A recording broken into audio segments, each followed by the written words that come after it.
ही बड़ी फेमस कथावाचिका हैं। इनकी कथाओं और भजनों को सुनना लोग काफ़ी पसंद करते हैं।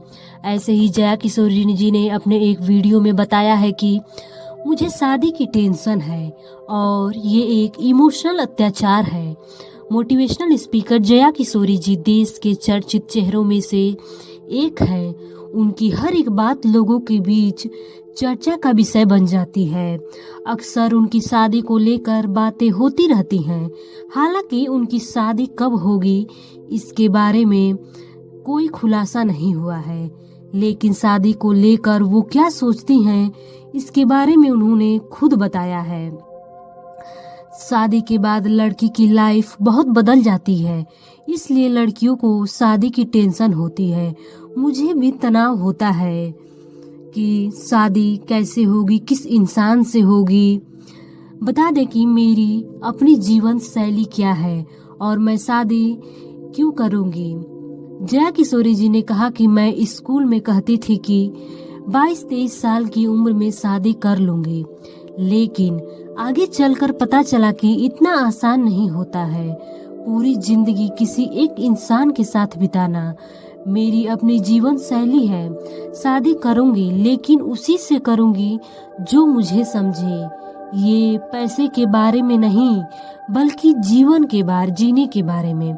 अगर कोई मिल गया तो ठीक है, वरना मैं ऐसे ही सही हूँ, क्योंकि मुझे एक ऐसा इंसान चाहिए जो मेरी भावनाओं को समझे, जो मेरी कदर करे, जो मुझे समझे। मैं उस इंसान से शादी करना चाहती हूँ।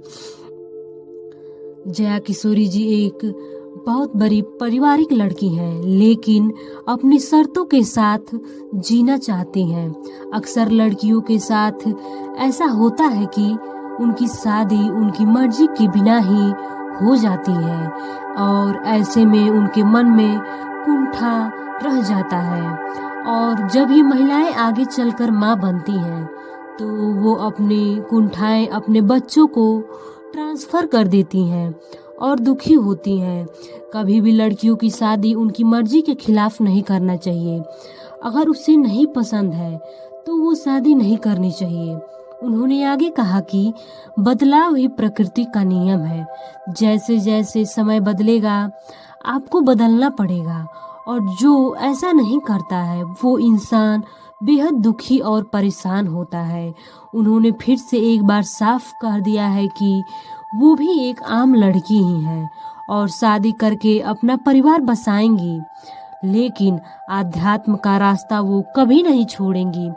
उन्होंने आगे कहा कि मुझे भी बहुत तनाव होता है और डर लगता है, लेकिन मुझे अपने राम पर भरोसा है कि वो आपके साथ कभी गलत नहीं होने देंगे।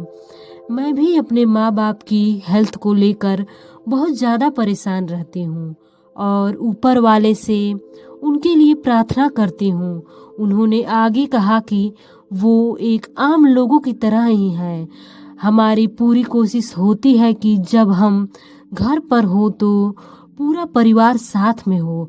हम साथ में खाना खाएं, साथ में फिल्में देखें और साथ में दिन बिताएं। बता दें कि जया किशोरी जी ने बताया कि यह एक इमोशनल अत्याचार है, इसके बीच में नहीं पड़ना चाहिए। उन्होंने कहा कि मेरी एक छोटी बहन है जिससे उनका काफ़ी झगड़ा होता है। वो बहुत शरारती भी है। कपड़ा और चप्पल को लेकर आज भी हमारे बीच बहुत लड़ाइयाँ होती हैं, लेकिन जब भाई बहन बड़े हो जाते हैं तो माँ बाप की जगह ले लेते हैं। मेरे पापा भी हम लोगों की लड़ाई से तंग हो जाते हैं, फिर कहते हैं कि इमोशनल अत्याचार है, ये उनके बीच में नहीं पड़ना चाहिए। आपको बता दें कि जब इंसान बहुत ज़्यादा गुस्से में होता है तो क्या करना चाहिए। जया किशोरी जी ने कहा कि तनाव की वजह से इंसान को बहुत गुस्सा आता है, और जब इंसान बहुत ज़्यादा गुस्से में होता है तो उसे कुछ देर के लिए बिल्कुल शांत हो जाना चाहिए और उसे रिएक्ट नहीं करना चाहिए, क्योंकि गुस्सा